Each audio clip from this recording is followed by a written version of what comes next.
did catch 3 features. Just trying to debate which one I think we've seen one together. Okay. So maybe wait for that one. A movie I watched recently is called A Pact. I did see that one. Did you? Mm-hmm. Did you hate it? Did you not like it? I thought it was unbelievably bizarre, and that's why I liked it. Because I just couldn't believe the things that were happening in the movie. I couldn't buy the setup. Well, the setup is totally bizarre, but... And the only word I can think of is setting it up, and this actually doesn't describe it because it's interesting. The setup is juvenile. Oh, yeah. But it's juvenile people making this pact. So I can't use that word because it's like, well, you said it's juvenile, so they're going to do it. And it's just like, no.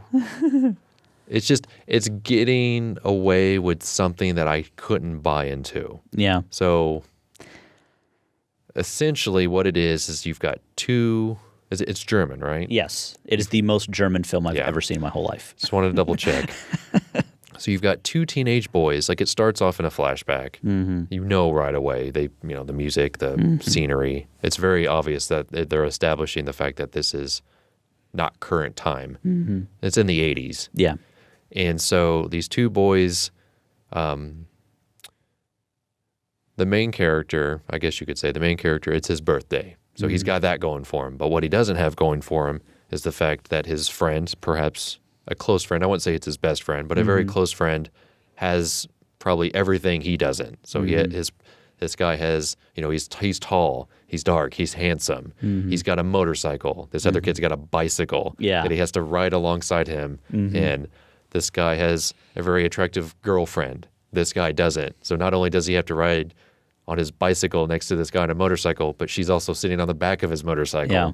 So they established very early on that he's a little jealous, like he wants to be with this girl, and he forges a letter to give to her to sort of break them up. Yeah. So that he can move in. Where, so he gives the girl the letter, and she totally buys into it. But before that, he was basically like, "Oh yeah, she hit on me," and the guy was like, "All right, you can have her." Yeah. And it's like, I don't know if something got lost in translation. It might be. I don't know. But I was just kind of like, the guy's not even just a little bit jealous. It's like I could buy into it as if they established that he was sort of already just wanting to move on, But it just he just drops her like a hat. Yeah. Well, and what I picked up from it was, the movie's trying, at least I bought it because I felt like the movie later on sort of revealed him to be such a blank, almost sociopath at that point that he wouldn't have any feelings as like a human being would. And so basically years go by. But basically he says, almost like a side note, he says, I can have her back whenever I want. Right. So that's the pact they make. That's the thing. He says, okay, if I ever come back and I say I want her back, you have to give her back to me. Mm-hmm. So years go by. He and the girl are together. They get married. They have children.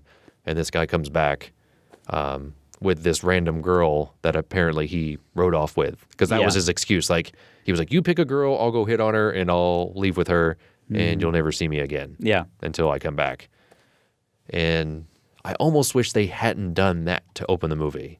I almost wish they had unveiled that in stages, like as they were talking about it in the movie. Because then maybe I would have bought into it a little bit more as adults telling the story rather than just, I don't know. I had a hard time. It's a really bizarre premise. I had a hard time looping myself into it. No, I agree. And I think the thing that I liked about it was I was watching it with 2 other people. One of them was very experienced watching these sort of festival-style films. One of them had never seen a film they'd only seen like standard Hollywood films and stuff like that.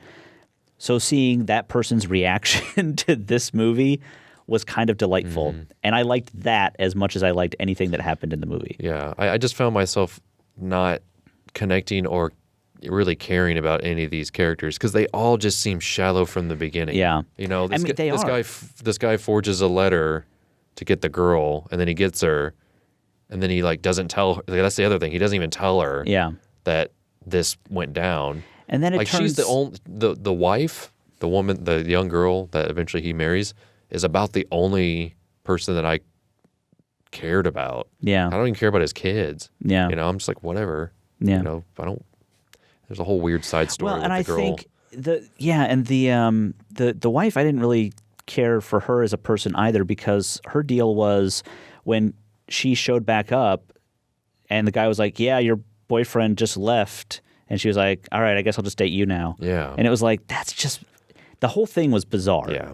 I mean, I did not see a single human emotion in the whole movie, but I bought it for some reason. I don't know why, but I was totally into it. And there's a whole subplot where when he sort of, you know, when the guy comes back, he's sort of hinting that he sort of brings up this pact, like, ha ha ha. And then he sort of makes it seem like he's going to take her back. But then there's this other thing where he was like, I'm going to take her back just as she was. And they have a daughter that's like 16. And then it's like, oh my God, is he going to take the daughter instead? And it turns into a whole thing. And it's like there's twists. And I understand why you might not connect with it, but I liked it. And I think I would recommend it to people just for the fact that it's incredibly bizarre. But I would warn them in advance. This is an incredibly bizarre movie. I don't even know if I don't know if bizarre is the word I would use. I don't know. And I hated the ending. I liked the ending. I hated it. I thought it was stupid. It just seemed like such an awful soap opera.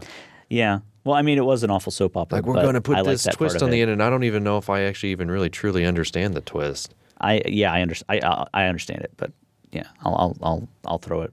We'll trade notes after the show. I don't.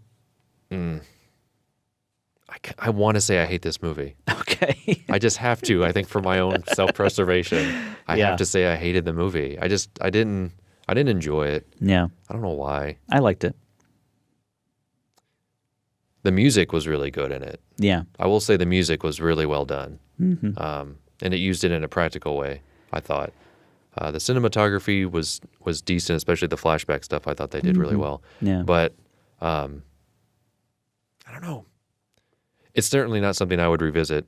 Even if you would explain to me what you thought about certain things, I don't think I could see myself going back to it. So there's that one. Mm-hmm. A Place for Film is recorded at WFIU Studios in Bloomington, Indiana.